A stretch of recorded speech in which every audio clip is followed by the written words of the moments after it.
Blessings at wholeness, family. Welcome back to my channel. My name is Akeemopierre. If you're new, welcome to the vibe. Today we're finishing off. We're not finishing. We're in our second last episode. Wholeness, family. Welcome back to my channel. Hey, my Akeemopierre. If you're 1 second. Boom. So we're here. So we're finishing off. We're having our second last series of our Journey Beyond Wellness Retreat recap series, and I'm joined with Mark Roman, who is the other facilitator on this journey. Mark is the meditation maestro. He leads all the mindfulness and the meditation sessions. And then he's just deep into that metaphysical knowledge, but he's also really grounded.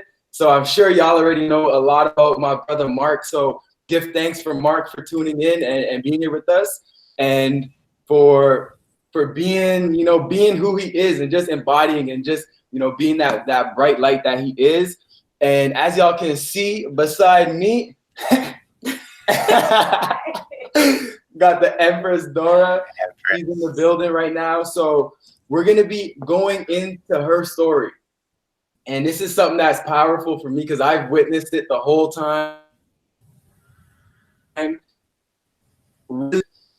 Just the progression, just the growth, and just the remembrance. And something we're going to go in a little bit more today. So first, let's have Mark Roman come in. How you doing, Mark? What's going on? Feeling well, feeling clear, feeling balanced and connected, flowing and growing. Everything keeps unfolding. So I'm very thankful to be here. Thank you for that illustrious introduction. I appreciate you, brother. And I'm sending love to everyone here, everybody on the line, everybody in resonance in this now moment, which is not a moment in time. There's only here. There's only now. So thank you for being here. Thank you for showing up. Thank you for arriving. Give thanks. Give thanks. And then we got the Empress Dora here. So I really wanted to get Dora on here today because you can say she's been on a manifestation spree where it's like not even since but it was even while we were still in Saint Lucia. So I'll let y'all share a little story with y'all. Like the retreat had just finished. It's just us here. Me and Dora are there. We're staying a couple days later, and she gets the email. And basically this email or this message on Instagram comes in as like the biggest opportunity. And she's just like, and I'm just like, we're all just like, because we had just finished our full moon ceremony. We had just finished our manifestations, our intention setting. And then boom, just like that, like instant creation, it comes in the form of a message on Instagram. So like, how did that feel? Well, how did that feel when to have that happen? And like, yeah, that's how does that? Okay, so we'll rewind a little bit into what it was and like how it happened. So I started my own women's community in November 2017, and there's been like a lot of traction. A lot of people were showing up. The first event that I ever held, there was like 60 people that were there. I was only expecting like 20 people. I had like this little bag or this little like thing of guacamole and like a bag of chips. And then, yeah, just so many people just kept on coming and kept on resonating with what I was doing. And when we went to Saint Lucia, my one of the intentions that I set for the full moon was just almost like something to let me know that what I'm doing is like the right thing, or like a confirmation, or just something to let me know like this is where you're meant to be. And pretty sure we were walking off of our lane. Were we not? I feel like when it happened? Yeah. No, we were in Livity Foods restaurant. Okay. Because we had no Wi-Fi anywhere else. True. Okay, yeah. So we were there, and then on my Bless Your Heart Instagram, I got a message from my friend now, who was a part of Lululemon, and she works in the community supporting smaller businesses and smaller initiatives that happen in Vancouver. And she had found me, and she was like, hey, we've been looking at what you've been doing in Vancouver for the last 6 months. We really love to support you in all that you do. But first she had invited me to go for like a workout and get a smoothie. So I was like to Akeem, like maybe she just wants to hang out with me and be a friend. Like I didn't really understand what was going on. I was like, okay, like this can't be a meeting. I've never had a meeting like this before. So then we go, we work out, and then afterwards she was just basically was like, Lula wants to work with you, help you bring these events forward. We really love what you're about. We really love what you're doing. And then that was like the beginning. That was the beginning of just the craziest. How long has that been? Since 6 months, maybe. Yeah, 6 months of just like the most. It almost feels out of body sometimes. Like it's like I know what I'm doing and I recognize it, but then sometimes I'm like, is this actually me? Like doing all these things, like calling all these things to my experience. But it is me, and I created all of them, and it's just been such a blessing. But yeah, it's just been, oh man, it's been so crazy. Could you tell us more about what you represent, Dora? Yeah. Okay. So Bliss Your Heart is a online and in-person women's platform that I use to talk about self-love, self-care. And it really came to be because I experienced a lot of things growing up, from birth. Can I get deep and share? Go in. Okay. This is good. Go in. Go all the way in here. All the way. Here all day, y'all. Okay, so a bit about me and what I actually had experienced was from birth. So this is like as soon as I came out from my mother's womb, and even before she had me, the doctors had noticed that I had a ovarian cyst, and it was like this big, and it was the span of my entire stomach. I still have the scar today. You can like see where my stomach like stopped and begun. But yeah, so that was in me, and as soon as I was born, it was still there. Normally these kind of cysts are supposed to go away when you're born, or they can give the child antibiotics and it should go away on its own, but mine didn't. So put it to surgery, and for the first 48 hours of my life, I was fasted. I didn't touch my mom. She couldn't breastfeed me. I was just like in this little incubator while they operated to remove the cyst from my ovary. And in that process, I was like infused with a concoction of painkillers, just like so much morphine in my body, and so much so that my heart was stopping, and they'd have to bring me back again and resuscitate me and bring me back to life and keep on like doing the surgery. But then my heart would stop because it was just so much respiratory depression that was happening from the painkillers, that my body couldn't withstand it. But obviously it did, and I'm here.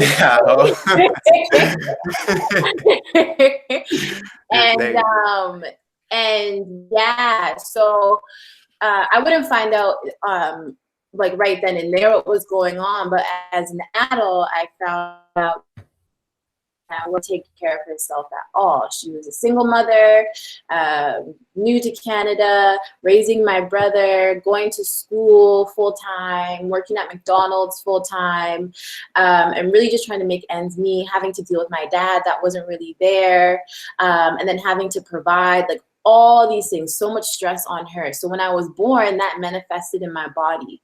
And even growing up, just being in that kind of environment where it was like high stress, having to almost play, there's this thing in psychology where we call it your mother or father can espouse you. So you become like almost like their spouse, because they're looking to you for like that emotional support, that like physical support of being there and comforting them and soothing them. And at like the age of, that's not supposed to be our jobs, right? We're supposed to be there like learning from our parents and having that freedom to learn about our environment and learning how to interact and anything that a normal child would. And so I grew up like that.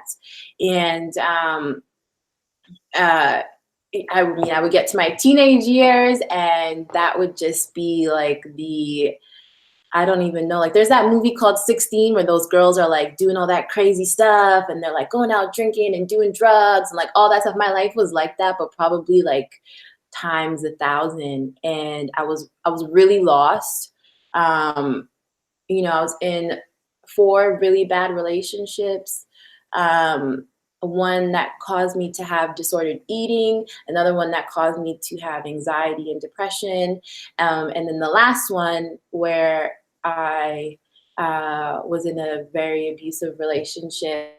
And I always say, like, was my chance the second time, because I actually I was in his house and he had a gun to my head and he was threatening to kill me. And in that moment, I don't know what it was, but one, I knew that I had to change, and two, it was like a slap in the face, like wake up call. Like I hit rock bottom so many times, but this was like a come on, what are you doing? And so luckily we didn't live in the same city, so I was able to go home and then just like cut all ties from him, which a lot of people who are in those situations don't have the privilege to do. But I really wanted to know like what my purpose in life was from that moment, you know, like, because for so long I was thinking maybe my purpose in life is to experience pain. Like I've been in pain since I was born. Pain has followed me this entire time. I'm attracting pain. Like every single day of my life, just something bad that always happens. All craziest. I don't know. I don't know whose ancestors were praying against me, but like it was a very hard, like 5-6 years of my life. But I'm very thankful now because all of those things, and this is what I learned in Saint Lucia from priest. He reminded me, like, you know, you're the sum total of all your experiences and you're here for a reason. He's like, you're the chosen one and these things happen to you for a reason. And now, and when he told me that, I really understood, like, you know, I had to go through those things so that I could be able to help other women who are going through the same things, and to be that light and to be that reminder, like, you can change your life, and you don't have to stay in the same circumstances and be in those same situations over and over and over again. But that's how Listening Heart can speak. It was me really wanting to connect with other women and teach them what I had learned, but also it's really been a part of my healing as well, because we're all mirrors. So I'm learning from them, they're learning from me, and it's just constantly learning more, unpacking more.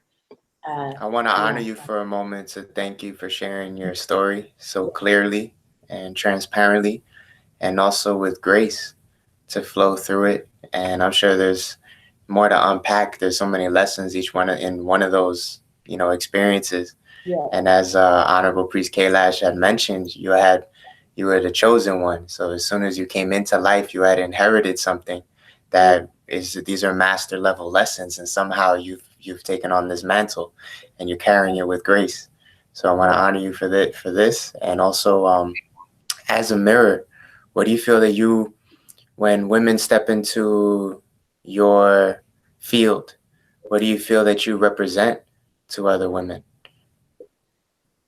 I think the one thing that comes to mind is self-forgiveness. I mean, two things, self-forgiveness and self-acceptance, because even for me to like tell my story like this and to be really open about it, I was never comfortable sharing these things, because it was, you know, my parents are very religious, so that's another thing. And obviously from an African thing is like to hide, you know, those kind of negative things in your life and don't speak about it and just like carry on the way that you would and pray to God. And I felt a lot of shame and a lot of guilt, and I never thought that I would be able to share these things, and I thought that I would just have to continue going on in my life, so like suppressing it, you know, and trying to forget and trying to like shove it away, and it didn't happen. But yeah, I had to forgive myself, and a lot of women, like, first talking about the act of self-care, I'm talking about what is like a barrier in us practicing self-care. And I talk about self-acceptance, accountability, and identifying the struggle. And we play around with both, like all three of those concepts. And things that come up are self-forgiveness. Like in order for you to accept yourself and for you to be accountable and continue to be accountable to yourself, you have to learn to forgive yourself. And that, yeah. These are two major schools of understanding that with the healing process. The healing does not begin. Well, healing begins as soon as you start to accept and allow. Yeah. So that's exactly where it starts. And for myself, when you say forgiveness, I had amassed a whole lot of knowledge and information, as Brother Akeem has shared, you know, a lot of metaphysical, a lot of metaphysical wisdom and insight, but it did not directly enhance my life and my being until I learned to forgive myself. Yeah. And once I was able to lighten the load and actually access my heart, I didn't have access to my heart until I could forgive myself. Shame, guilt, regret, drop it, lighting the load, really releasing the story. And so when you mention that, and for you to represent that to others, especially women, is powerful. I would say for everyone is powerful. For them to see you and you representing forgiveness for self for them. Because often we could think that someone else needs to forgive us. When you can begin that process immediately and you see this woman in front of you, Dora, that is like, man, she's got this glow and look where she's at and look where she's resonating to. Look at the nucleus that she's at the center of and look what's in her orbit. And I feel her energy and what she's bringing forward. And this is the power of being able to wipe the slate clean, lighten the load, release, letting go. Is very powerful. So those two things, self-acceptance, and then self-acceptance is big too. They go together. There's a synergy with self-forgiveness and self-acceptance, but acceptance is not fighting life anymore. It's not judging life anymore. It's not judging yourself anymore. It's stopping to say, okay, well, here's the story at play, and I accept it in its wholeness. And once I get to that space, and it's not that grimacing, menacing, forced to swallow life kind of acceptance. It's the acceptance of it's beautiful. It's a beautiful feeling. And I think a lot of people, it's difficult for people to accept themselves. So when I talk about these things, a lot of people are like, I didn't even think about that, you know? But once people are able just to be like, it what it is, you know, there's nothing that you can do. There's nothing that I could do to go back in the past and change everything that had happened to me. But for me, just to be like, okay, this is what I have, this is what we're working with. You know, I did those things, but I'm no longer like in that mind frame anymore. And I release that guilt, I release that shame. And then what can we do now? What can I do with this now? And I think a lot of people get stuck in that feeling of shame. It's like once you realize, oh my God, I did all these things, you can get really stuck in like, oh, I did this, da da da da da. And then that's when you start to play the victim. So then that's why I also like to talk about accountability, because I think that those two are like so important to keep on thinking about and They practicing. truly are. Yeah. So for you, it takes a lot of courage and strength to do that. What brought you to that point where you said, I'm going to do this. I'm going to forgive myself, acceptance. And how did you, like, what was that process like?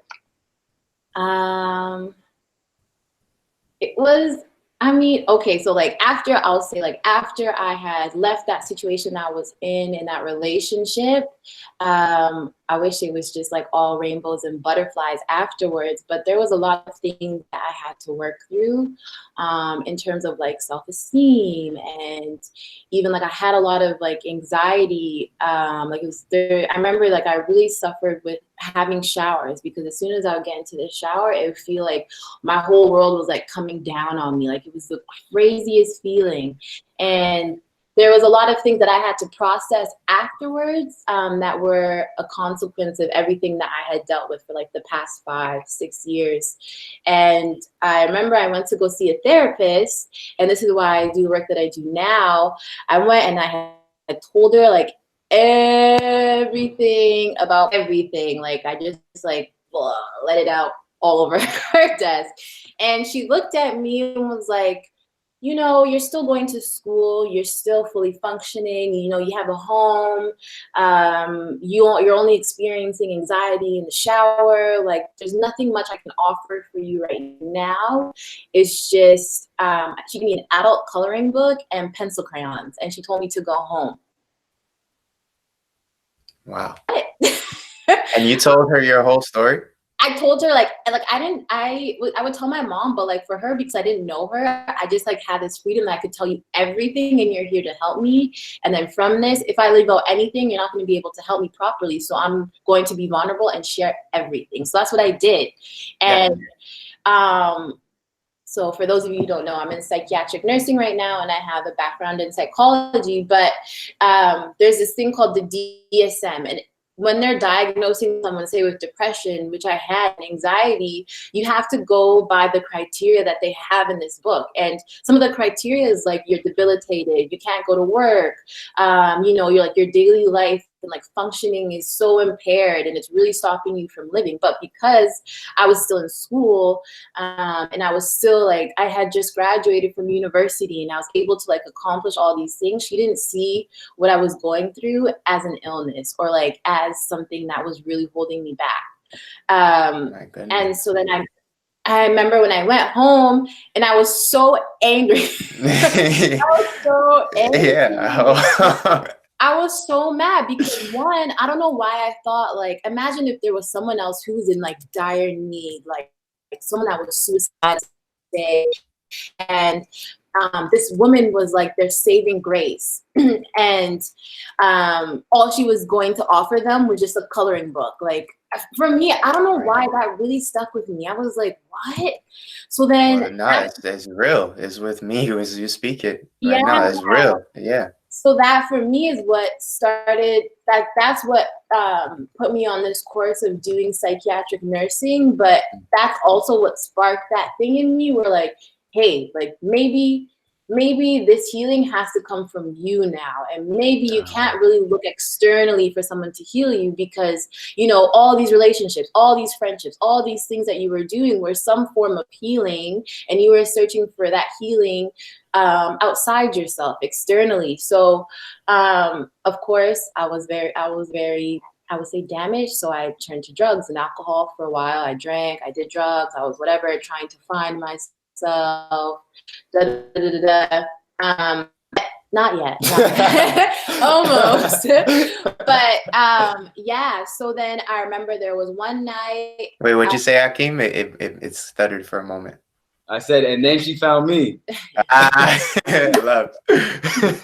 Yeah. And then there was just something in my head, like, you know what, your life is bigger than what you've been clinging to and all these things. And you're seeing the same results with every single thing that you try. Like, do something else, like get uncomfortable. And that's what I did. I remember the first person I ever listened to was Tara Brach and Ileana Van Sant, who works a lot with Oprah. And then I just started to read more and like just like look into things, like meditate, started doing yoga. And then yeah, I met Akeem. So when we met, you had already been reading, doing the meditations and all that kind of stuff? Yeah. That's blessed. So that's like 3 years then. 3 years ago. Yeah, but it's not like I was really in it doing it. I would just do it like once in a while because I was still caught up in that lifestyle because I was still hanging out with the same people. That's another thing. Right? So it's hard for you to stay. It's hard for me. It was very hard for me to fully commit myself to that change because I was still committed to the people who were holding me to that old Dora. So that's universal. That's not just you. That's universal. That is really tough to transform in a space that keeps holding you to a prior version of yourself. And especially when it's a toxic or dysfunctional. Yeah. You know what I'm saying? And not to say that we don't love the younger versions of ourselves. It's just that, hey, we got to recognize that there was patterns that needed to be healed. So with that being said, if I keep being triggered into a previous version of myself, it's not very helpful. It's not very effective. So we do need to migrate. The load. Go ahead, brother. No, go ahead, brother. I'm just saying it kind of adds to the load because for us to go through this change, we are dealing with our patterns in our mind. And we're trying to just reconfigure our own consciousness and work with our inner world. So when we're working with our inner world, and that's hard work, we got a lot to do there. And then we have our external environment, which is also trying to keep us where we're at. It's just like doubling the amount of work and doubling that load that we have to do. It's very unnecessary. And it's very Exactly. is very unnecessary. And then you also prolong your work, and simultaneously you might not even get to the height of where you need to go, because you actually need to maintain a sense of clarity, like get very, very clear. And if we're not clear, when we're early on in the healing process, we're not clear. So if we're trying to find clarity in a place that's causing more and more distortion where we're coming from, what are we really cultivating? We're just making it very hard on ourselves. So there is the lightening the load, and that does include relationships and a vibrational environment. But it's not like we want to, I don't like to see this as removing people from our life, it's removing energies from our life. So if the person decided to switch up their energy, I'm sure that we would sit with them. But in the energy that's coming through them, it's not harmonic to our current existence. That's essentially a sacrifice. And are we in the place to make that sacrifice? Yeah. Yes, it's powerful. And so you got on this journey, you kind of started and catapulted, and you started your women's online and in-person platform about was it a year and a half ago? November 2017. Yeah, so a year and a half ago you started that, and you know, from the very beginning it was really successful, right? Like it was a really great turnout. You know, people were coming, and I'm sure that some of my clients are going to your events, and they're like amazing, like they loved it. Right? Some of my friends were going to your events and they loved it. So like it really did start off really powerful and empowering, right? But there was a turning point, I feel, right? Where just like it went from being like powerful and like impactful to like everybody, like everyone needs to know about this. And you know what I mean? Like where many different entities, like companies, people are like coming towards you and saying, hey, instead of you just running your events, why don't you come to ours too? Yeah. Right. And you know, and just that impact was being shared and was increasing. And for you, what was like, was there a turning point? Was there a time when you like along that journey, like I'm going all in now? Or was it just staying consistent through? Or was there certain events that happened that, you know, kind of catapulted it, or like, you know, led you to do a little more, or put a little into it, or, you know? Yeah, definitely the retreat was like, I don't even, like, I still to this day, like when people ask me like, how was the retreat? It's really hard for me to like put it into words. I'm like, you just have to experience it. Like my words don't do it justice. Like I find it so hard to explain, and like, especially within me, what happened and what I remembered, you know, and all like the act of remembrance was something that was really important for me. But priest really played an essential part in that, because just the way that he spoke about women and the amount of value and like the sacredness of women, and just hearing that, and just to be in that presence where women are uplifted and held such a high regard.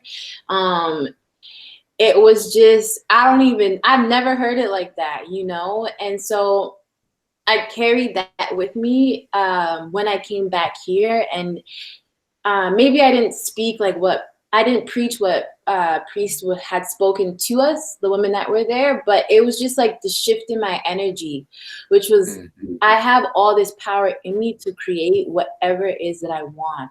And just knowing that and having that awareness is so powerful. And being like aware of your thoughts, and just like the things that you're thinking and how that extends to like your actions that you're taking and the choices that you're making. That was like 360. Yeah. That happened for me too. When I first went to Saint Lucia, it was 2 years ago now, or 3 years ago was the first time I went to Saint Lucia. And that was the first time I met my cousin, Priest Kailash. And when I left Saint Lucia for that first time, I had a completely different outlook and just like an understanding on women, and just the journey and the power that is in the woman. Yeah. So I experienced that as a man, just being around him as well. and just, you know, just the power that he speaks of it, Yeah. it like infiltrates like man, woman, like doesn't matter. You know, you're going to be, it's like such powerful, empowering information. And one of the things that, because when we're on the retreat, we talk about intentions even before we go on the journey. So we kind of, we're setting ourselves up and we know what we're here for, right? And your word was remembering. Mm-hmm. Yeah. And well, okay, so why I chose the word remember is I was working through the imbalance of like my masculine and feminine energy that was within me, and I was all throughout all the things that I told you, the stories, I was very more on the masculine, you know. I was very like, I don't even know what my approach was, but the feminine it was non-existent, you know, like creativity, what's that? You know, letting things in the flow, no. Like I need everything to be calculated. It must be like this. I'm independent. I can do my own thing. Like rah, rah. I don't even, just very imbalanced. So for me, my only intention was to remember that divine feminine that exists within me, and whatever that remembrance was and whatever that would come from that remembrance, I just wanted to be open to it and to just allow it to happen and not to fight it and not use some sort of rationality behind it and try to like, question it and what's going on here. I really just wanted to remember and to stay open to that remembrance. And that was it. So throughout the entire retreat, like being in nature, that was incredible. Being like by all these fruits, you know, on this land that's so luscious, and then having priests tell us like, this is what women are, you know, we're luscious, we're radiant, we're growing, like, you know, we're creators, like we're in the flow. You see how it's raining one day and then it's beautiful the next day. Like that's how in the flow we have to be, and not hold on to all those things that we carry with us as women, because then that affects our eggs and that affects the children that we bring into this world. Like there was so much that that I had forgotten that was in me. It's always in us innately, but you experience trauma, you experience heartbreak, you experience depression, anxiety, all these things that really take you away from who you are at your core. And I feel like I really reconnected to that. And now my life that I'm in right now, this reality that I'm in right now, is a reflection of that remembrance. So all these things that are happening, it's just you took the time to remember, and this is what's gonna happen. Like this is what's happening. Yeah, it's been incredibly powerful. Give thanks. So we'll take this little opportunity to answer some questions, because she just came through with that powerful information, and I'm so like I'm grateful to be here with you, to be here with you all here, and be tuning in and to just be connected and to be building our tribe and building our family. So can I say something? You have any questions? Can I say something? Yeah, I'm just gonna say, you have any questions? Ask the questions. We're here. We're tuning in. Empress. Okay, and Akeem and I are supposed to make a YouTube video on our relationship, but I don't want to downplay that our relationship had nothing to do with where I am now, because Akeem was like another one of those turning points in my life that it was like, I couldn't be mad at him for what he was asking me to step into and what he was asking me to do to be with him. Like, he wasn't like, you have to be like this. He was like this, like embodiment of like self-love and self-care, and like, just like I've never seen it before in a man. And within me, I'm very competitive. I'm a Capricorn. So I was like, I gotta level up. I was like, okay. You know, and he's really been like an integral self-love part. level up. Yeah, like he's played like like a huge role in my life, and not even like directly influencing me or forcing me to do things, or like, hey, did you meditate today? Did you do your affirmations? Like, just him being himself and being so sure of himself and being so rooted in who he is, and having such high standards for himself as a person, but also what he allows to be in his environment. That played like such a, just such a huge role in my life. And Give thanks. Yeah, so y'all are a beautiful connection, beautiful couple. And early on in my journey, I didn't have archetypes and patterns of what a good partner, what a really clear, loving partnership looked like. Yeah. And so the more that I'm experiencing couples such as yourself, I realize, well, it's happening. You know, it's happening. It's becoming more awake and aware in our life, because relationships, they are a spiritual pathway. They show us ourselves over and over again, and they ask us to bring our best selves forward. So I just want to honor the beauty here. Yeah, give thanks. Okay. It's we got some good questions. Good questions. So we'll start with Lisa G's question. And how does the sound of seeking self-discovery to figure out more about yourself, like taking these DNA tests? I know they are not 100%, but this is just a starting place to get my feet moving. So basically, can DNA tests be used as a form of self-discovery? Is what I'm getting. And you know, I feel they can, because we have all these thoughts. Like for me, I would always go around and say, coffee doesn't affect me. I would go around and say, I'm lactose. I feel lactose tolerant, or you know, like my hair is balding. You know, there's certain things that I would feel are a part of me, or that I have in like part of my being.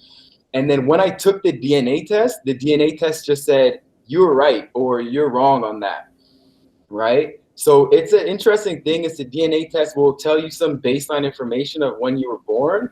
But the thing about a DNA test is now we know that we have the ability to alter through epigenetics our expression of our DNA. So with that being said, the DNA is just like a snapshot of how you were when you were born. But you can look at your experiences up until how you are now, and that's going to play a part on your DNA and how that's expressed. So DNA is an awesome thing to look into, but you want to look at DNA as like, I can affect you. You know, I can influence you to some point. So we're not going to look at DNA as like, yeah, like you said, it's a starting point. Yeah, it's a good starting point. And I didn't get the ancestral DNA one, but you know, that ancestral DNA, it sounds pretty interesting to me too, you know, to know where we're coming from genetically. So I feel that's pretty awesome, and a cool thing to do is just get your DNA and just a lot of cool information. It's a very important question, and it's a question that comes up more and more with the DNA and the genetics. And I look at this from a spiritual perspective. You really got to look at this from the top down. So if we talk about our ancestors, we can get really quickly into, well, my ancestors and your ancestors. When truly, when you really take it there all the way, we are the ancestors and the ancestors are us. So the descendants of the ancestors would be the ones that descended into time. So the quote unquote true ancestors would still be the ones that existing at the gate beyond time, which are us, which are truly us. So when you're looking at bloodline, because what I'm talking about is spiritual lineage, but when you're talking about bloodline, because the DNA does connect the spirit and the body. So with all of that being said, you want to make it useful and keep it self-oriented. You don't want to get lost in an external story. You want to really keep it self-oriented. So with that being said, when I say don't get lost in an external story, I mean that we know we're not our thoughts. We know we're not our body. We know we're not these identities, but we are utilizing them. We inherited them. We're riding them like vehicles.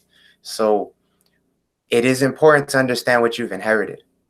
It is important to understand what you've inherited. So for me, on my side, the men in my family had a lot of anger. and the anger was inherited, and I had to release that and clear that in my lifetime. Mm-hmm. You see what I'm saying? But if that's just a subconscious motivator, then it would continue influencing my thoughts, actions, intentions, and behavior from the shadows. So I think to answer her question of does the DNA testing help you for self-discovery, I think it can help you in self-recovery, because once you get your DNA and you start to see like, hey, okay, this is where I'm from, this is where the culture is from, this is where this and this, it doesn't mean that you have to now take on that identity of that culture. Right. You can use it to recover and discover what's in you by, maybe there's certain traits that you have within you that you didn't know where they were coming from. You don't really like them. And now that you know where they're coming from, it's like, okay, you're done with that. You can release it. But that's very important. That like, oh yeah, like how you said, yeah, men in my family were angry. It doesn't mean that now that's an excuse for you to be angry because it's in your DNA, right? It's like, you don't want to just go identity jumping, like, okay, this is who I am now. Yeah. It's not what it's about. And it's not what it's about. It's really just for you to lineage. Break that cycle too, so you don't carry it on to the next. And I feel with whatever we're doing on this journey of self-discovery, self-love, and just expansion, is like we always have to know that we have that power. So we don't want to just utilize things and like give our power to the DNA test. Like, oh, the DNA test told me this, so that's what it is. So recognize that ultimately I have the power to create and control my reality, and everyone has that power. So we can just ask, like, how can I use this? Can I use it? If you can't, throw it out. You know what I mean? It's that simple. So we can just ask ourselves, is this useful to me? We all have our individual existence and our individual stories. So it's like for you you're finding your unique story of how it's all coming together. Like you are such a unique dynamic existence. So utilize all the tools that you have, but at the same time, the who am I question is going to continue to be a journey. So next one we got from Ricky, and this one's greetings Akeem. Have you ever heard of no fap and the benefits of it and raising your chi energy, aka prana energy? As I've heard, this is the energy Taoist monks have. So the no fap, if I'm correct, is no masturbation. Yes. Right? So have I heard of it? Yes. Is it like a powerful thing that we have? Yes. Because you know what? I'm gonna let Mark answer this one, because this is really in Mark's sphere, and just I'll let him go really in on this one. So you want to go in a little bit, Mark? Yes, brother. I'll keep it brief too. Just to get direct to it, it's really more about semen retention, that you are retaining your semen when you're in the acts of any sex or masturbation. Now, when we masturbate, so specifically no fap is speaking to masturbation, there's a couple of things going on. If you are masturbating, basically turning yourself on and turning on your root and sacral centers with your root and sacral chakras, utilizing an idea about someone else, then that's creating a momentum for your life that is it's not very balanced or healthy, because what essentially ends up happening is that you carry this masturbatory energy in your field, and the more that you go and interact with, if you're a man and you want to go interact with a woman, it becomes very hard to view this person as just a sister now, because we are all still brothers and sisters and lovers at the same time. But we all come from the same source. So you want to honor that each person is an individual experience. And masturbation from the mind, what the mind is doing as it's fornicating in the mind, it makes it really hard to connect and just keep it clear and make love a very clear exchange. Now, furthermore, getting even deeper, when you masturbate, if you're trying to call in a sacred union into your life, what's happening when you masturbate, and this is something that Shalom Melchizedek teaches, has been one of my great mentors along the path, is that if you're trying to call in an energetic match, an energetic partner, if you're masturbating, you're telling your own field, no, I'm good. I got this.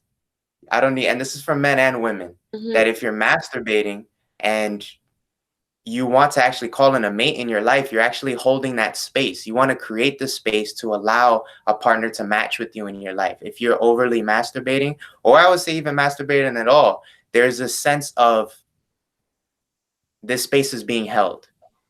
the sexual interaction and everything truly is sacred sexual exchange. So the sexual interaction is being held. Now, do not run away from sexual energy. Sexual energy is your birthright. It is your existence. It is the most powerful force in the universe. So sexual desire, being able to stand upon it, is a creative force. So that is why retaining that energy, not fapping, not masturbating, is actually such a powerful awakening for the energetic systems.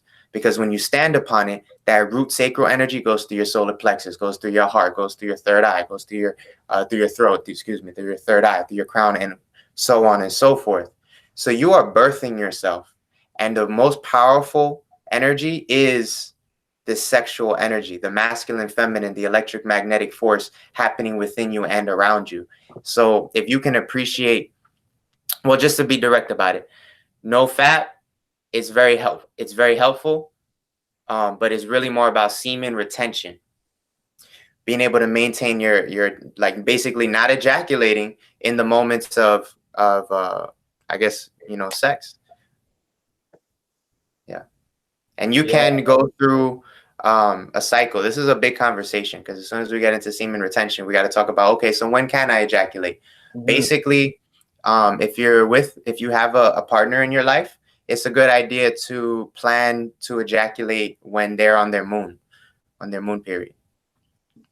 Yeah, and one thing that that I heard and learned from Priest Kailash is, and just the perspective on it, is that like the sex and that orgasm is creational energy, right? Yes. So that's used to create, right? So what are we doing with that creational energy, right? So if you go and say you do go masturbate, you go sit and watch TV. What are you, like, you're wasting a lot of this creative potential, right? So if you're with your partner, your Empress, and you have sex, you ejaculate, and then what do you two do together? You know what I mean? It's like a really powerful time. So you could utilize that ejaculation to create something, right? It's about creation as well. So Well, when you ejaculate, you're actually emptying the vessel. So you would want to fill that vessel up with some really good energy to make sure you stay nourished. Because when you release, you're actually releasing all of the best parts of yourself. All of the best parts of yourself were given to create a whole nother you. So it's really important that if you ejaculate, like, lay with your beloved. Don't just jump out of those magnetic fields. Yeah, exactly, because that's the creation. So where you come together and together. Utilize that energy. Basically, after you do it, utilize that state that you're in, and recognize the importance and the sacred divine nature of what you're doing. Yes, this is a big conversation because you don't want to even flush it. You don't want to just, this is your sacred secretions. So, and this is something that I would love to talk more with Priest Kailash about when we get on him on the live stream, because he was saying that in the Kemetic tradition, they say to release. And in the Taoist traditions and these other traditions, they say to hold. So that's something that, I'm looking forward to asking him a little bit more about that one. Well, I feel like you can't hold everything forever. And what I've experienced is that there's a time to release. There is a time to release, but generally you want to just be able to hold your light. That's what we're talking about. You're holding your light. And if you're going to release. Yes, that's exciting. Well, I'm excited to ask him about that one, but we'll get to the next question. And this one will go from Instagram. This one's a powerful one. This one says, how can I have in-depth conversations with others without them feeling defensive or unwilling to get under the surface?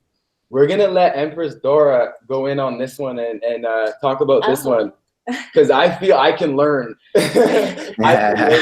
So I'll take notes right now. Okay, what first came to mind? How can I have in-depth conversations with others? So for me, when I first met Akeem, and he's like very very deep. Like there's no just like a what are those kind of conversations? You know when you just talk to someone for talking's Like sake? small talk? Yeah, small talk. There's no small talk with Akeem. Like, nuh-uh. That doesn't exist.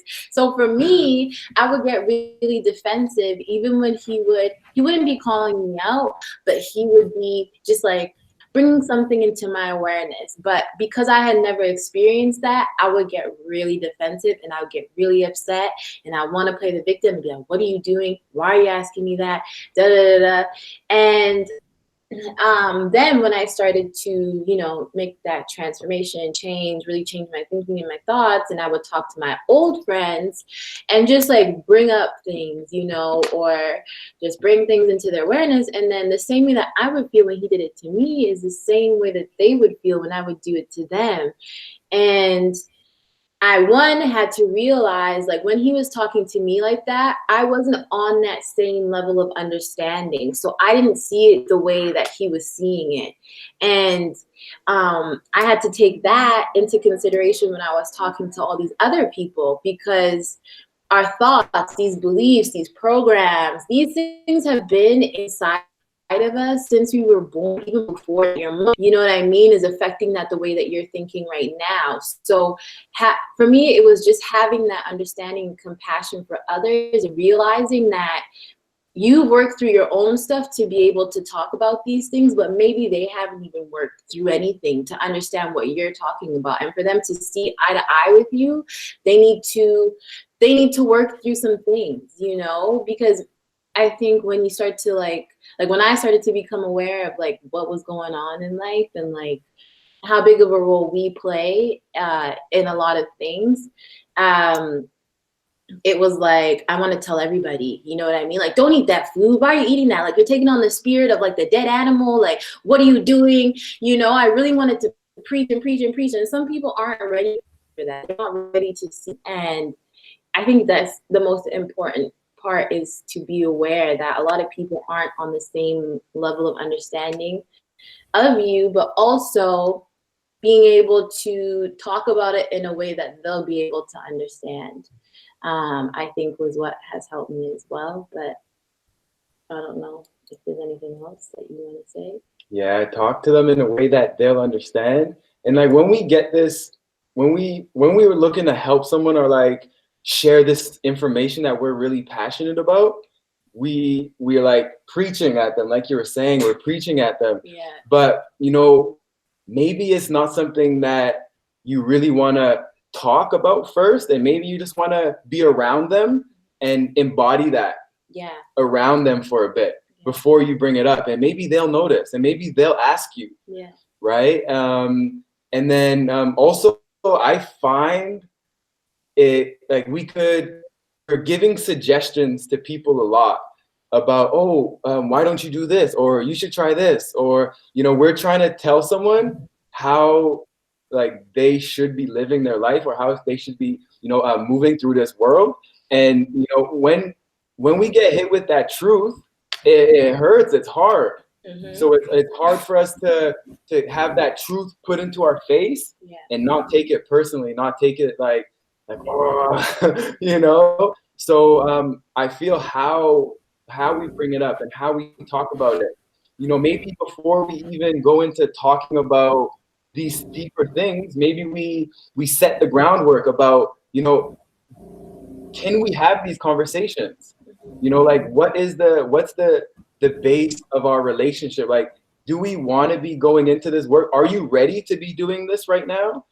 So like we could, before we go into these kind of conversations, we get a deeper understanding of where the other is at, instead of just thinking like, you got to get better and this is how you're going to do it. You know, maybe they're working with a lot of other things right now and you're just adding more to their plate. And they're just like, you know, I know, but I can't get to that yet. You know what I mean? That's like what they're feeling. So it could be in that way of just like understanding who's in front of you and understanding who you're talking to. And then I think another thing when you get into those conversations, you also have to check yourself, because what is your intention with wanting to have that in-depth conversation? Are you going into the conversation wanting to prove a point? Is it coming from like a selfish perspective where you're really trying to prove who you are? This is what I've learned. Look at the changes that I made. Or are you doing it out of compassion and out of love? Because once you identify that, you won't be so attached to how they receive it, right? So you could just be like, say whatever, have that in-depth conversation, and you could either be like, I'm proving a point here, or I'm just sharing with you, and that's it. I'm not clinging to that outcome of whether or not you take it in or not. I think that's something else to That's think huge. about. That's huge. Love Yeah. them. Love them. Yeah. Love will Yeah. And change everything. Yeah. Yeah. I think this also answers Camellia's flowers. First off, Camellia, thanks for your CMOS order. You are appreciated. I hope you're enjoying that CMOS, full join. But Camellia asks, any advice on letting go of animosity towards past 20-year plus friendships with friends and family, and being able to be around them in the future, or should you cut them off if you're not able to?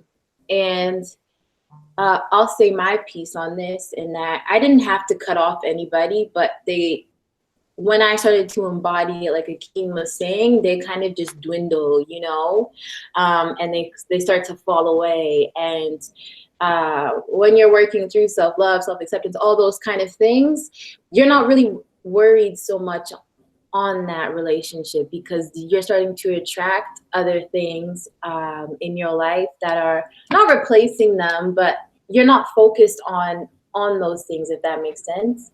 And even for me, like my family, my mom, shout out my mom, she's very loving, but she'll really hold me back to my 16-year-old self. And she'll even tell Akeem, like, you don't know about Dora, back in her day, she did this and this. And I feel that animosity towards her. I always do. I'm like, why are you talking about me like that? Like, come on, I'm a changed woman. Like, why are you talking about my exes? You know, but it's really just having that compassion and just embodying what you are saying that you are embodying. You know? Quick intermission, sorry. For the Instagram, where we've reached our 1 hour limit, so we're gonna finish this one and we're gonna start another live stream on Instagram right now. So just tune in for that. Oh. And I'm gonna answer all the questions that were in the Instagram live stream. Don't worry, I got you, Prophet Edison. Sorry about that. You want to keep going? It's okay. I didn't know Instagram had a timer on us. Yeah, it does. It is rude. But yeah, I mean, if these are friendships that you feel are worth salvaging, and you feel that are worth you putting in the work, and you think that they're going to be nurturing you and supporting you on whatever journey it is that you're on, then by all means, you can continue doing what it is you're doing and staying rooted in who you are and where you're going. And those people will either level up and follow with you, or you'll just see them start to fade away. And it's the same with family now. But I think something that's important to work through with family is understanding that, yes, they're your family, but you don't always have to cling to family, because they can be toxic too. I think that's something that people forget, is that your family can also be toxic. You know what I mean? And they can be harmful, and you don't need to be with them. It's a hard thing to work through, but it is something to be aware of. And any advice on letting go of animosity towards past 20-year friendship? I'm always going to do this. I'm always gonna ask, like, what is it inside of me that is bringing out this animosity, right? So it's not really that person, right? It's maybe they remind you of something. Maybe you know, it's just bringing you back to a time. But can ask yourself, like, why do I hold that animosity? Why do I feel even the need to be there? And you could just ask yourself, like, why is this coming up, and what is this doing for me? How is this helping? Is it helping? And just ask yourself, like where is this coming from? What is that coming from internally? And then from there is like we can't be afraid to to remove ourselves from environments, you know, to step back from environments, to really go into that to configure our environment exactly how we want it. So we have to be really selfish in our environment, and we have to be, you know, really disciplined with how we create and how we configure and design our environment. So I feel like we had these talks, right? When you had the friends that, you know, you wanted some more space from because they were reminding you and bringing you back to like an old vibration, old memory, right? And it kind of like you may feel bad about not talking to that person as much anymore, or not you know, not connecting with that person. But it's not like a volume is low. Okay. It's not like you have to leave them, but just know like, hey, I'm going on a mission for myself right now, and I need to do this. I need to, you know, however much time I need to go in isolation. I need to, you know, protect myself from not being around anything that reminds me of a certain thing. Or, you know, like we were talking about earlier, I guess this relates back to what we were saying earlier about if you're going through this on the inner world, like you're wanting to make that change, but you're having that resistance inside, then it's unnecessary to also have that external pressure in your environment that's slowing you down or holding you back if you don't have to. So if you're in a family and you live with the person and, you know, you're not in a space to move out yet, it may be a little bit more difficult. But if it's just like someone that you usually just text, then you could just, you know, not text them anymore. You could just, you know, go away and do your thing. And it's not like you're you know, leaving them, or, you know, it's just, I need this time. I need this is what I'm on this mission. And listen to yourself and listen to that voice saying of like, I need this space, or I'm not excited around being around you anymore. So, you know, if there's no excitement, if this is not contributing to my growth for now, then let me just take a step back. And emotions are information. Like, that's just all information that you're receiving. It could be information you're receiving about your friends and family, or it's information that you're receiving about yourself that you weren't aware of. So I always say is, what is the lesson to be learned here? Like, what am I learning from the situation? What can I take away from the situation? What can I integrate into the situation? And really just asking yourself, you know, what is this here to, what is the purpose of this in my life? What is it serving? Yeah, I think those are important. What do you guys do to forgive? There's so many questions. And yeah, so why to forget the past? And it's not really to forget the past, but to be able to hold in your mind the future that you want to create. So it's not forgetting the past, but it's just, you know, you have that space in your mind. You want to put in there things that are going to help you create and things that are going to help you be empowered. So that's just that's what you want to hold space for. And also, okay, sorry, last thing, but one woman that I follow a lot is Mariam Hasna, and she describes like having those leftover feelings of animosity or energy within yourself. So that energy that you're giving and putting towards having that animosity towards your friendships and families could be energy that you're using to invest in yourself, but you're still focused and giving attention to that, the feeling of, you know, why were we friends for that long? Why would you do that to me? Like, I wasted all my time with you, when you could be putting that in towards yourself, and building yourself up and using that towards your self-love and self-acceptance and self-care, all of that stuff. So follow her, Mariam Hasna, and she talks a lot about like energetic boundaries and working to clear those blockages. And she even has a class on like breaking up with people, but it's like the metaphysics of breakups. It's awesome. Give thanks. You have something on that, Mark? Honorable. What'd you say, brother? You have something? You want to add anything on that topic? No, I feel like, I mean, there was like 2 back-to-back questions. Which ones are you speaking to? Let's say the last one. The last one about friends, environment. Forgetting the past? No, the environment. The Oh, the environment? Yeah, yeah, the animosity towards 20-year friendships with friends. you have a quick word on that, then we'll get to the next. Yeah, don't try to cut anyone off. Just remove any toxic attachments, because we all come from the same place, same source. So if you think you're cutting someone off, where do you think you're going? Where do you think you're sending them? You're all still connected, but it's the toxicity that doesn't allow you to be free as who you are is what you want to release yourself of, and trust that what you're doing for yourself is actually serving them.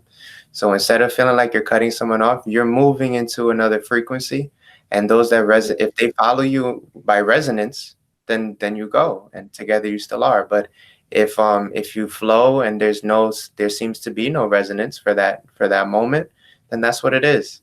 And just tell yourself, you want the truth, you want what's clear, you want what's real, rather than holding on to what you think it is or would want it to be. You want what's real, you want what's clear, you want what's true. Yeah. So go ahead and move your frequency and trust the resonance. Good, thanks. So we're going to answer Prophet Edison's question from the last live stream.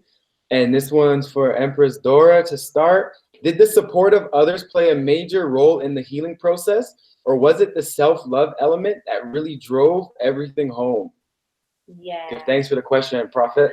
Yeah, like my journey before I met Akeem, I've been alone a lot in my life. Like I used to live in Saskatoon, which is like in the middle of Canada for those of you who don't live here. And I didn't talk to anyone while I was in school. Maybe I would go like months at a time without talking to anybody. I wouldn't even open my mouth unless my mom would call me, but like I didn't have any like in-person friendships or connections or anything like that. And so I've always been a lone wolf, and I've always liked to figure out things on my own. And part of this journey has definitely been by myself, but I think the other way that you are able to see like the work that you're doing is really being fulfilled is when you're in the presence of others. So it's not so much the support, but it's just being able to exercise all that you've learned and everything that you have worked through when you're in the presence of others. So like being in a room, it's like I thought I did the work, you know what I mean? I thought I had dealt with that heartbreak and disappointment and all that stuff. And then you get into a relationship with someone like him, especially, and it's like, no, like you thought you really loved yourself, then prove it. You know what I mean? Like show that you love yourself. And what does that look like when you have to also love somebody else? And I think a part of this work is remembering not to isolate yourself, because you can get so caught up with, I need to fix this, I need to do this, I need to read this book, I need to meditate, I need to be by myself, I can't go out there again, like I need to be alone, I don't want to get influenced by others. But having that support and having other people around you that are there to hold space for you to do that work as well is equally as important. So for me, self-love was like the vehicle that drove it home, but the support was almost like the navigation and the direction. Like it was telling me where to go, and my self-love was like that was taking me there. But I think both of them are like hand in hand, if that makes sense. You need to have both. Mm-hmm. Honorable. I feel that Dora really knocked it in there. Thanks, guys. Yeah, thanks. Bless. He was just speaking to self-love and solitude, yes. Yeah. Who was speaking to self-love? That was Prophet Edison, a major role in the healing in this, or was it the self-love? You know what also is like a part of this self-love is to receive and accept that support. Yeah. And to like bring those people around you that are going to support you. You know, self-love is to have those people around that are going to, take you and allow you to remind you of how to love yourself. So that's a part of self-love as well. Mm-hmm. So yeah, mm-hmm. And okay, before we get into some more questions, we'll ask a little bit about some things about the retreat. Hey. So what was like one of the, like, what was the most memorable or did you have like a certain moment during the retreat that was like transformational? Was there like a certain moment that changed things, or something memorable about the retreat? And could you share with us what that was and how it felt before and then after? I think for me, like one of my biggest aspirations is to be like the best mother that I could be possible. Like even like the journey that I'm on now is to prepare me to bring children into this world. And everything that I do is so that I can bring forth children and to love them and, you know, just be there for them. And being in Saint Lucia and being around the priest and his children and like just seeing how amazing, I don't even know, like it's so hard for me to explain how amazing his children were. And like I remember one time, Pai, shout out Princess Nuet, she was like my biggest teacher there, because here is this 2-year-old like correcting me on what I'm saying. Like she doesn't say sleep, she says rest. And I would be like, Pai, like, did you have a good sleep? And she's like, what? And I'm like, Pai, did you have a good sleep? And she's like, you mean rest? I'm like, oh my God. You know, like it was little things like that, like really showing what parenthood, good, like fulfilling, nurturing parenthood looks like, and to see how that manifests in children was like so incredible to see. And then also seeing Princess Shekinah, like just like I don't even she was so amazing, and to be around her, and she's like 12, 13, and to just like watch her and how she carries herself, and she's so confident. She even told me to be confident. Shekinah is 12? Yeah, she's like 8 or 9. Yeah. Is she actually? Yeah. See, there you go. I didn't even but just seeing her that she carried herself. I remember we're walking down the hill and I was like hunched over like this, and she's like, Empress Dora, you have to be confident. And I was like, oh my God. You know, that was something so transformational. Living in the Western world, even when I tell people I want to have 5 children, and people are like, oh my God, that's too much. Like, what are you thinking?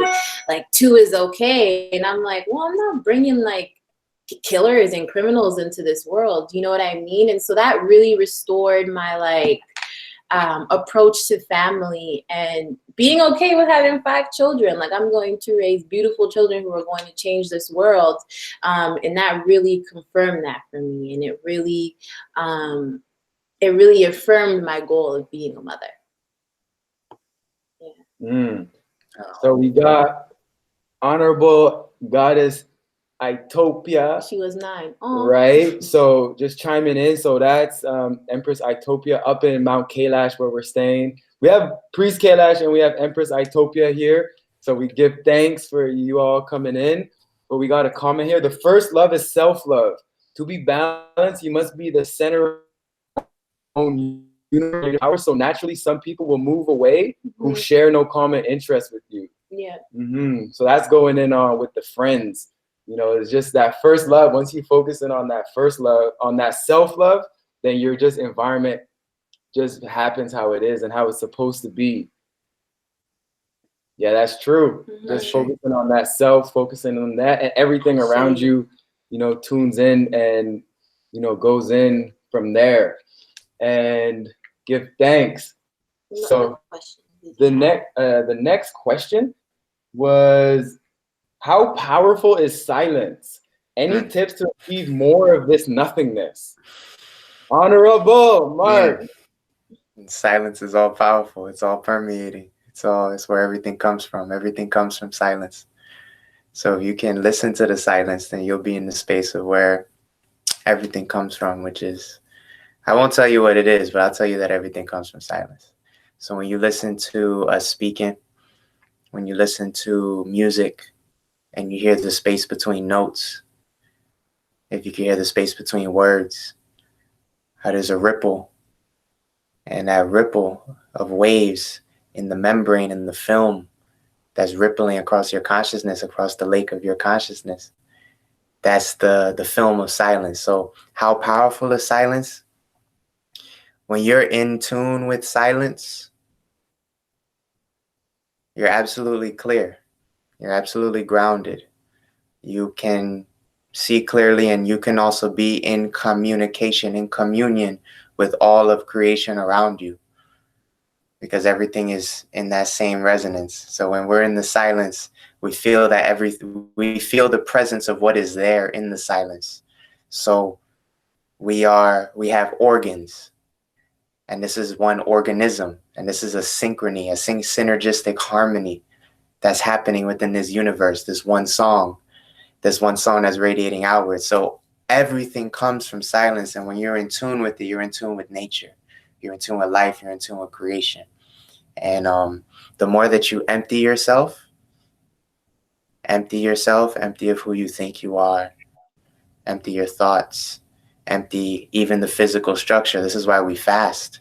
Empty, detox, empty, create a spaciousness, and spirit will want to inhabit you greater and greater, this energy that's connecting us all. So silence is stillness within.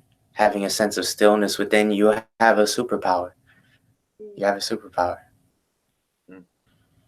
I used to have a friend who was scared to be by herself because she didn't like to sit in silence with herself. Like she couldn't handle it. What is that? You know what? Run away When you from get ourselves. people in float tanks, Yeah. right? I know so many people who are afraid to go in a float tank because they're like, what am I gonna do? It's gonna be quiet. It's, you know, like, Yeah. I'm gonna be bored, you know, and they're like, it's actually a fear to be going in the float tanks, to be alone. And I'm like, I feel like float tanks, like everyone should go in a float tank like once in their life, just to tune in and see what it's like to just be alone and, you know, away from all that. Because it would just be you with your mind, essentially. Yeah. See what, just get that, see what happens when that happens. You know, so I feel that's interesting. You know, we're afraid of silence. We really are. You see it in relationships too. Relationships of all kinds, that we want to fill the spaces, so eager, like from an anxious and anxiety type of way. It's like, is something wrong? Why aren't we talking? Why aren't we talking? Is something wrong? And it's it's anxiety, but we can enjoy the silence together. Truly. I have a question for Empress Dora. So you've been running these events for about 1.5 years now, from anywhere from like 40 to 70 women coming by, and they're really discussion based, right? So you're hearing a lot of discussions and you're getting a lot of information about where women are currently at, right? So where would you say like the current state of women are from what you've experienced, and like what's needed most? Like what can you share with them that's, you know, most needed in this time? Yeah, I think a lot of women are, I think it's really being afraid. I know for myself, being afraid to really step into your power and own who you are.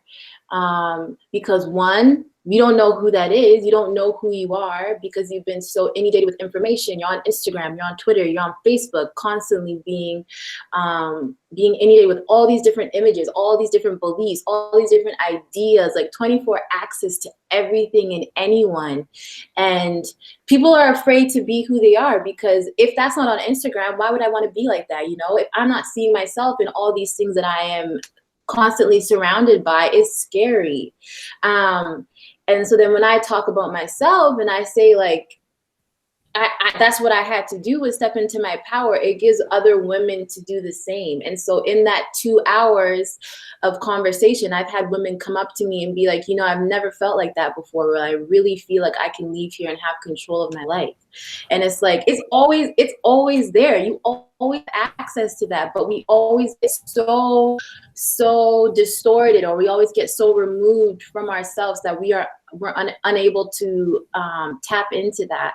And I think this is something that Akeem has been talking to me about, is women really focus so much on being more masculine, and a lot of these other workshops that are out there are teaching women to be more masculine, how to be more independent, how to be like a hustler, how to be on the grind, how to be an entrepreneur, like and so something now that I've been toying with is having a workshop series called Soften, whereby we're honoring our femininity. What does that look like when we are entrepreneurs, and how do we go about being vulnerable, and how do we go about honoring our divine feminine and that sacredness that's within us at all times, without feeling like we need to be the boss and we need to be heavy and hard and have that hardened exterior. Because yeah, I think that's something that we with, is to find that balance, you know, and when we do find that balance, not to be afraid to express it and to own just being a woman and being so powerful. Yeah. What would you say? What would you say? What's the words of wisdom? Words of wisdom, I think, would be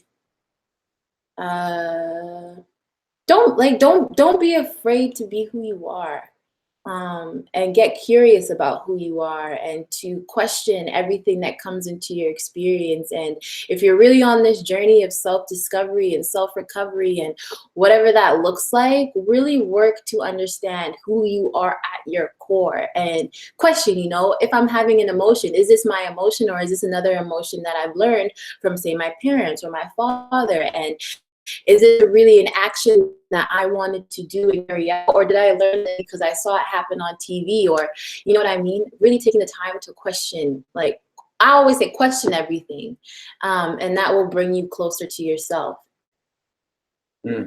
Powerful. So give thanks for everyone who's just tuning in. We're tuning in with Empress Dora, sharing her story and just sharing her story and her experience on the Beyond Wellness Retreat, which is the retreat that we do in Saint Lucia. We have our next one coming up June 15th to 23rd, and it's the base of herbal healing, movement, and mindfulness up in the mountain of Saint Lucia. If you've seen the videos, you know how lush it is. We're in a 100% sustainable eco village, and it's every single aspect of the designed to have you be able to, you know, uplift yourself and to remove all your distractions, so you're able to, you know, you're able to heal. You come with whatever ailments, whatever diseases you have, and you leave with that. You leave healed, or the tools and the know-how of how to become healed, right? So that's what we're doing up in the mountains, and it's a 8-day or 8-night, 7-day experience. Mark Roman is going to be leading, facilitating a lot of the mindfulness aspect and the meditations, which, powerful times. We're going to have to do a meditation live stream just one time. Yeah. Because you guys all have to experience Mark and his meditations. Is really powerful. And then we'll be getting the movement aspect from me. And then just beyond that, we're going to be going into these topics, and we're going to be, you know, having these conversations, and we're coming together where, you know, we're aiding each other in the healing. And we're also going to be doing a 7-day detox, full body detox, that all the herbs that you get on the detox come from the land. So it's something really special, really unique. And, you know, everything it's like a family environment. It's truly familiar. You know, it's just all based upon love, and what Empress Dora was saying about how it's about becoming unapologetically you. It's about becoming who you are and remembering who you are. So we got that going on June 15th to June 23rd. The link is in the comments, or if you're on the Instagram, you guys can just go to my link in my bio. Hit the link in my bio. And I think another thing to mention, if you're interested in coming on the retreat, or you're coming on,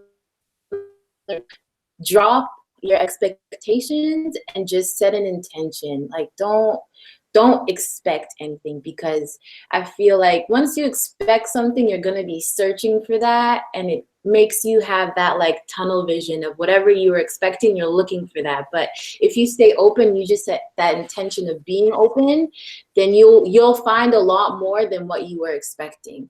So I think that's something really, really, really important for myself, for someone that loves expectations. Yeah, and to come forth, what we do before we even go on the retreat, like I was saying, is we do set those intentions. So we do come together with those intentions because it's so important. And so we know what we're here for and what we're doing. So that's a huge part of it, is to set those intentions. So once we land in Saint Lucia, we know what we're here for, and we're here to do the work, and we're here to get it going. Someone asked if there was a lot of snakes. No, there was no snakes. Yo, Lucia is really like an island. There's not many animals. Yeah. Right? Saint Lucia has spiders. Yeah. And big spiders, decent spiders. It has spiders, and it has spiders and little lizards, like those cute lizards that you're trying to catch, like you know what I mean, those small little lizards. That's really all the animals that are in Saint Lucia. And then a ton of birds, like birds and insects. Yeah. So once the sound goes down, once it becomes the night and the dark comes, then you hear the crickets, you hear the bugs, and it's the stuff that I put on when I go to sleep when I'm in the city. Yeah. I put on like the bug sound and that forest sounds. So we sleep in the forest with those forest sounds. And when we're awake throughout the day, the birds wake you up. You know, the birds are chirping, and there's really unique, beautiful birds. But other than that, the thing about Saint Lucia, which is really amazing, is just the amount of herbs, the amount of the healing herbs and plants that are there, like in abundance. Like, if you guys haven't seen the herbal tour video, I suggest you go check that out, just to see the amount of herbs, from the soursop, from all these favorite fruits, like a few different kinds of mangoes, avocados. Then you got the gully root, the patchouli. You have vetiver, like an essential oil, which is just base of a lot of perfumes, but it's just there. It's just there. There's turmeric. There's so many different healing herbs out there. And so there's not many insects, or not many animals, but there's a lot of herbs. There's a lot of exploration of the plants. So it's that's a question, just to know, like, how did it feel? Because me and Dora went to Maldives, tropical place, no herbs, no fruits, no veggies, and it was still a beautiful place, like nice clear blue ocean, but it didn't have that like wildlife or that like flora, that plant life. So like, how did it feel to be in Saint Lucia and just to be surrounded in that abundance? Like, I'm still speechless. That's the thing. Like, I find it really hard to like say how it made me feel, but there was a lot of, you are more intentional when you're in that kind of space, because at any moment you could be stepping on ginger, you could be stepping on turmeric, like there's mangoes falling, there's bananas everywhere. And to see that, and to see how accessible it is, and just to be surrounded in that for like, what, 10 days or 11, 12, we were there for a while, but just to constantly be in that state, it's like you yourself take on that feeling of abundance, and you're like, there's nothing that you can do. Like, we climbed the mountain twice. I don't even hike when I'm out here, but we did it. I was like, yes, you can do it. You just feel limitless, and you're really more in tune, and you're more present in the environment, because you have to be, there's just so much there. There's so much life. And it's exciting. Yeah. Because we go to the store and we look for avocado, and we have to pay like $3, $2 for one avocado. Yeah. But then you walk by this tree and you look up and you see like, oh, there's like 30 avocados on this tree. Yeah. And it's so impressive. It's so impressive to see that. I don't think we've even eaten mango since we came back. We haven't.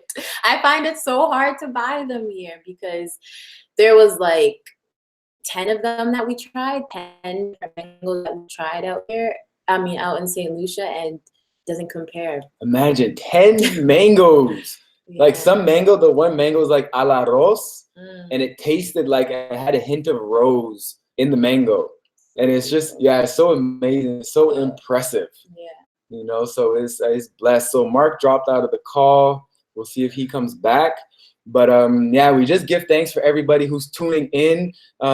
If you feel resonance with our journey in Saint Lucia, it's going on from June 15th to June 23rd. The link is in the comments. And we have a payment plan. And all you have to do is pay your deposit.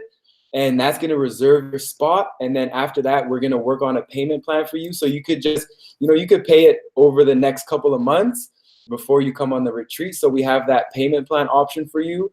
One thing we don't want to have it so that the finances are the reason why you don't come. So we introduced the payment plan option this time around. And also we're here to answer any questions you have. So you can come in and you could register for a call, and we could get on a live call and we can just talk about what are your options. So if you really feel resonated, then reach out and make that call and go to the link, and then we can schedule a call. And then from there, we'll see how we can make it work. And yeah, don't feel like, you got to do it on your own. We can make that call. We can make it happen together. And besides that, we're going to be having more in the future. So, don't feel like if you miss this one, you're missing out on everything. And also we have the CMOS available coming from Saint Lucia. So we got that high grade healing CMOS from Saint Lucia, and you could get in on that, get that ordered. I ship worldwide. So wherever you are in that healing. And just gonna, 1 second. And then, have I booked my flight yet? If so, what are the prices like? So I haven't booked my flight, but I just saw a flight from Vancouver for $600, 650 Canadian dollars. So that means it's about $500 US. So that's $500 US. So you're looking for about $400 to $600 US for the round trip flight. And once you arrive in Saint Lucia, we're gonna pick you up from the airport, and then you could come really with no money, and we're gonna take care of every aspect so you can have the greatest experience. So yeah, it's all inclusive, that all-inclusive healing, not no all-inclusive resort. We're going to that all-inclusive healing, just an abundance of healing. So yeah, the flights are actually amazing right now. So I'm gonna book my flight really soon here. We're gonna book our flight, about $400 or $500 for the flight to St. Lucia, and you're gonna get picked up, coconut in hand, and just ooh. That coconut in hand is everything. That's the best thing, just fresh, right coconut right there. So what were you gonna say? I forgot now. But okay. Time invested in yourself is never time wasted. And for me, a lot I'm still working through money, spiritual aspects of money and whatever that entails. But I've gotten a lot of good things lately because I've invested my time and my money into them, and I know that it will never be anything that will be wasteful. And I forget what I was gonna go with this, but your money can return, but your time can't. Yeah. Your money can return. You can make that money, but you can't bring back that time, right? Yeah. So if you have the ability to, you have that money there. The experiences, they don't return. They stick with you. The money though. The money comes back. You can make that money easy. You may just get a huge tax return. You know what I mean? Something like that. So the money can always return, but those experiences can't. So we gotta put more of a emphasis on experience and emphasis on gathering these experiences and following those desires and those calls from our being, mm-hmm. and going towards things that we resonate with, so we could as we like in the comments, Empress Itopia was saying, or Priest Kailash was saying about once you create the vacuum and the people, like once you reach that vibration, that energy level, and the people leave your zone, they leave your environment, you're now creating space for greater, grander things to come into your life. So when you create that space for those great things to come into your life, allow it to come. Allow it to come. It's going to take a little bit of a different action. It's going to be a little bit of something new for you, but allow that to come and allow yourself to receive those blessings that are coming your way, whether it's something or someone, you know, is going to come. So yeah, Priest Kailash put that into the comments, and it tuned in perfect right here. So as it comes, like if you feel that resonance, you created the space for it, allow it to come and know that you can make that money. You know, you could be creative with that. And yeah, you know, you are the money, as Priest Kailash said. You are the money. You are the money. Can create that. You can create that. You know, so just put that in your mind and set your intention, set that goal, and it will happen. It will happen. It's powerful. So how do I store unused sea moss once opened, and how long does prepared gel last? When it's unused sea moss, you can just seal the bag again, and it's going to be stored like indefinitely. It's dried sea moss. It lasts a long time. And the prepared gel, it lasts about 3 weeks. 3 to 4 weeks is kind of like the recommended, but like I have personally used it for longer, and it's gone it's gone month or a bit with it not really going bad. But you know, we recommend within that first couple of weeks that you utilize that sea moss gel. And give thanks, y'all. Once again, give thanks for tuning in. Give thanks. And give thanks. Yeah, we give thanks for everyone for tuning in and for this vibe. We got a woman here who, as I said, you know, the mindfulness maestro, like the meditation, just, you know, my meditation and mindfulness inspiration is just going deeper into those realms and going deeper in a deeper understanding of that silence and just how we have that access to feel how we want to feel on demand. So that's Mark there, and he has a free course available right now, which is a 6-day free guided meditation course. And this right here is something that you can do right now. So say you can't go to the Saint Lucia, or say you can go to Saint Lucia. We don't want you to wait. Start now. So I recommend everybody who's in this call, like, go sign up for Mark's 6-day meditation course. It's free. It's amazing. And, you know, it's just powerful information and just tools that we get to be more dynamic. So, yeah, thank you, Mark. Give thanks for that course, and it's still there for them. Is there anything else that you got coming forward, or any the orgasmic living course? I mean, the orgasmic living course is to really experience bliss on demand in all of its aspects in our reality, to elevate all of our relationships to sacred status, and by taking those low-hanging fruits of bliss and culminating in orgasmic potential, which is creationary energy, as we spoke about earlier. So it's really creating your life from bliss, because when you sow seeds in bliss, you reap fruits in bliss. So orgasmic living is going on right now.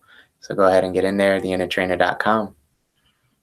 Give thanks. So that's all what we're going to be tuning in Saint Lucia with Mark's meditation, with my movement. We're going to be getting a deeper understanding and a deeper connection to the body, and taking it beyond just exercise, and taking it beyond just, you know, going into a gym and doing your squats. Where we're taking it away where, you know, you could utilize your movement as a meditation. You could utilize your movement as a way of self-exploration. So, you know, we're going to be doing that. And then definitely Priest Kailash is going to be coming. We're going to have food and a cooking demonstration by Honorable Priest Kailash, as well as the herb tour, where you're going to go around and get like the deep explanation of what's going on with the herbs and how to utilize it. And we're going to get the full cleanse, the guided full detox. So you're going to get the food that's in line to put you in the highest level of healing and wellness. And we're going to be exploring the island, going to the sulfur springs a few times, which is just highly mineralized water. And no Wi-Fi. There's no Wi-Fi. Yeah, there will be no Wi-Fi, but Tell them again. oh, There will be no Wi-Fi. There'll be no Wi-Fi, and you won't even want to use Wi-Fi. Yeah. Like when you're out there, there's so much to explore, and you're definitely gonna have your time alone, and you're gonna have your time to do your exploration on your own, because the land that we're on is like multiple acres of a herbal jungle, like a herbal jungle. So you're gonna have multiple acres to explore and to just go off on your own, and to, you know, take that time for yourself to do what it is that you want to do. And within that time, you're gonna find there's a lot of thoughts, a lot of things that are come up in our work that we're gonna be doing up in the mountain, that's gonna keep you pretty occupied and interested in that inner journey. And while we're out there in Saint Lucia, we're there. It's an amazing experience, fun, like the most fun experience of my life, like just the most amazing experience. But we're also there to do the work, right? We're also there with that intention, right? So with that intention, we just keep that in mind, and then we ask, like, is being on your phone bringing you closer to where you want to be in your intentions? Are we fully maximizing our time up here on the mountain and full enjoying our time? And that question, you won't even have to ask it, because it's so clear. It's so clear. Can someone over 50 years old come too? Yes, they can. Yes. On our last journey, we had someone over 50, and age it's out there. It's timeless.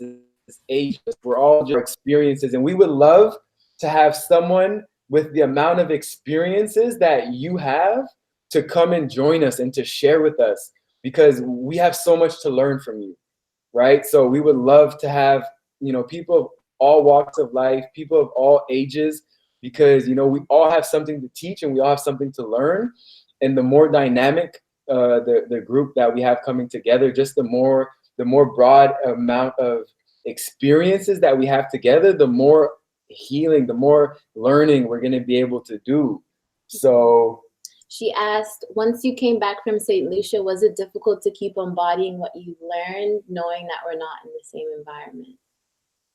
And I was actually thinking about this the other day when I knew that I was going to come on here. And I think, you know, being in Saint Lucia is like the foundation, but the real work, I mean, you do the work in Saint Lucia and you have the from and you're connected, you're tuning into yourself, but the real work starts when you have to bring that back to wherever it is you came from, and to continue to embody what it was that you discovered when you're in Saint Lucia.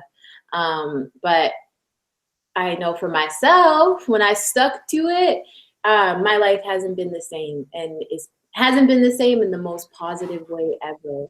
And you'll find that when I came back, I was so worried. I'm like, I can't be around the same people again. Like I can't do it. But then I started meeting amazing people in Vancouver that I would never have thought that I would ever meet in my life. So there's a kind of frequency that you ascend to. And then when you bring it back to wherever it is that you came from, you'll find that it might be easier. It may be easier for you to continue to embody that. But I think, yeah, it really depends on your intention and your commitment to self in the journey. Mm-hmm. So I'm with us. So she will be in Saint Lucia with us, coming from France. So we give thanks for you joining us. Comment ça va? And yeah, we give thanks. We give thanks. So she's traveling all the way from France. Yeah. And what we do is we're not going to Saint Lucia as a way of like an escape, right? We're not going with that mindset of like, everything is fine in Saint Lucia. Come to Saint Lucia and everything is fine. What we do is we come with that mindset of, we're just gathering these experiences and we're gathering these tools so we could bring it back and integrate it into our life. So that means that throughout the journey, we're going to be doing certain things that are going to help us with that transition back home, right? So we don't just want to leave you without doing any of the reflection, how you could utilize this at home. What troubles may you face when you get home, right? So these are all things that we can address while we're up in the mountain, while we're in Saint Lucia, and that can be as a reference point for you. So it's definitely not an escape thing. I don't like calling it a retreat because it's like we're not retreating from anything, right? So I don't really like to call it a retreat because of that. But with that within. We're retreating within, exactly. So as we retreat within, we're just, we're configuring and figuring out where to put things. And then the work, the Saint Lucia could be a catapult, a nice jolt. And then we got to continue to do the work in when we get back home. And also what we have right now is we have a WhatsApp group where we are constantly talking with each other. And we're constantly, just sharing our experiences with each other. Of how we are and supporting each other. So it doesn't just stop in the mountain as well. We continue the connection because we don't just say like, you're going to meet your soul family. You're going to meet your tribe. We don't just say that and then you meet us and then you go like, you meeting your soul family, bye. It's like, no, we are connected. So now when you go back home, you're going to still have these connections to all of these people. And we're going to all be sharing our journey and how we're embodying it and our experiences and just reminding each other as well of what goes on. And then we also do a little bit of a manifestation mixtape where you come and we're going to record you while you're in that state of just powerful bliss of abundance and full joy. And we're going to record you talking to your future self. And we're going to put together a video for you that's going to help to remind you, right? We're going to help to remind you. So we definitely have things in place that are going to, allow you to integrate it a little bit more because this is a process that we're on and we're a journey and we want it to make it so it's accessible. We want to make it so you are taking this with you for life. You are embodying it. You are becoming it. You are taking off all that excess and what's left is you. And when you come home, that's what you got. So we integrate that into our journey. And so that's a long answer. But I also think, say you come on this retreat because you do need an escape and you do need to leave a situation that you're in. What the retreat did for me was provide me clarity. So when I came back here, I was escaping something. Now I have the clarity to understand what steps I need to take next. Because my perspective, my outlook, my view on life, on myself, being a woman of color, all these different aspects, I was more clear. And I just knew what I wanted. I knew where to place my attention. And that was like a huge shift for me. Especially if you're a woman, especially a woman of color. It's a beautiful place to be in because I guess I'll go into my social justice talk. But, in America, living in North America, people don't really understand the value of Black women. So I think it's important to be in Saint Lucia and just be reminded, of how powerful and how sacred and how divine we are, and to have clarity on that and to be reminded. Oh, Ashe. You got to get out of that. You got to get out of that environment if you're in a toxic one, for sure, and you need some support.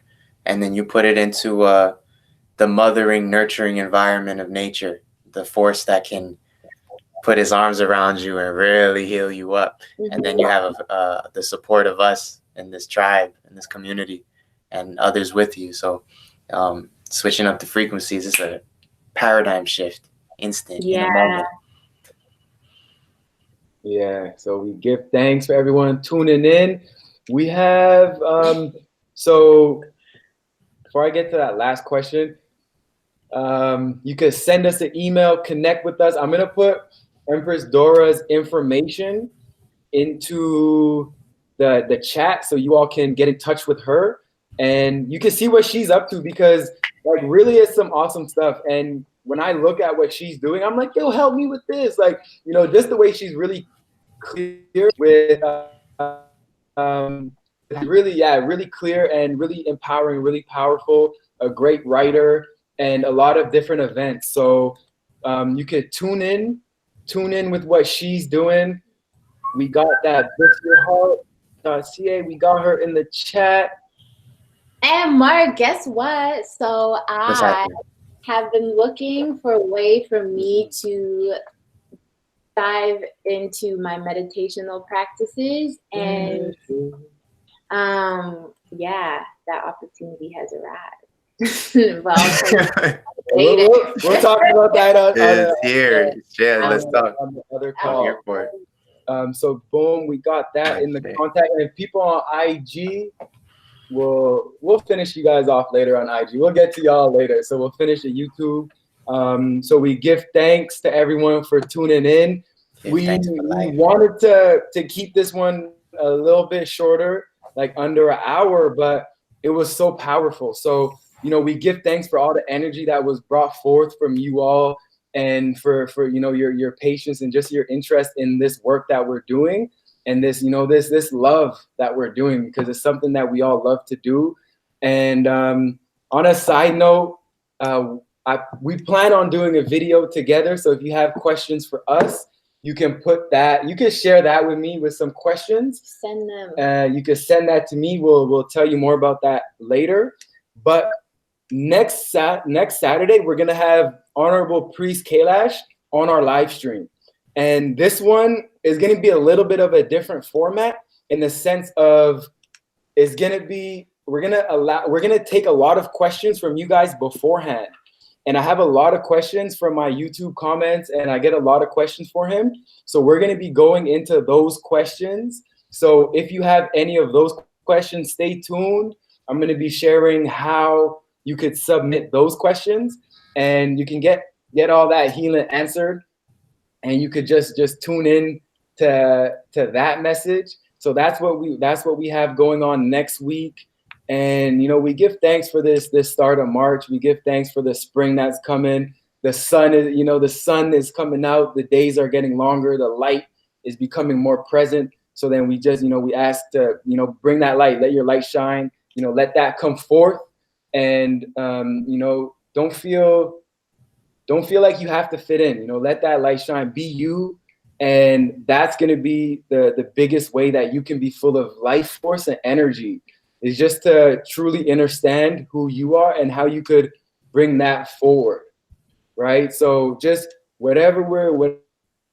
keep it with that self-love, that self-first mindset, and develop that environment around you that brings all that you want in, and just know that you hold all the power. You have everything that you need right now, and it's all there. You're able to access it at any point. And it's just about gathering the tools, which is going to these retreats, watching the videos, reading books, Mark's meditation course, all different tools.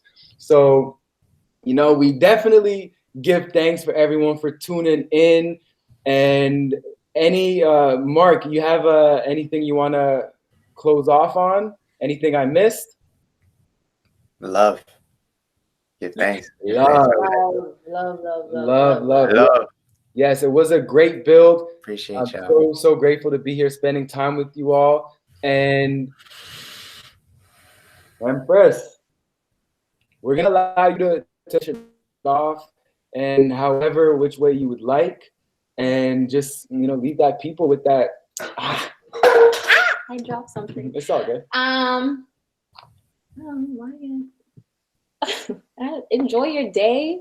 Give thanks for this life. Give thanks for this information that we received today. And what is something you want people listening to right now to know? You are your best you, and you are more than enough in this moment at this time. And to sit with that and just know that wherever you are right now is where you're meant to be. Good, bad, negative, positive.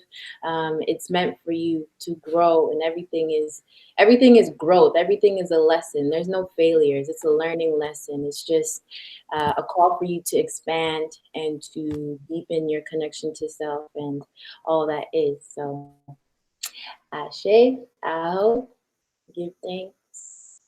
And love. Sending y'all love. Stay tuned next week. Give thanks for tuning in. I'll catch y'all later. Love. Bye.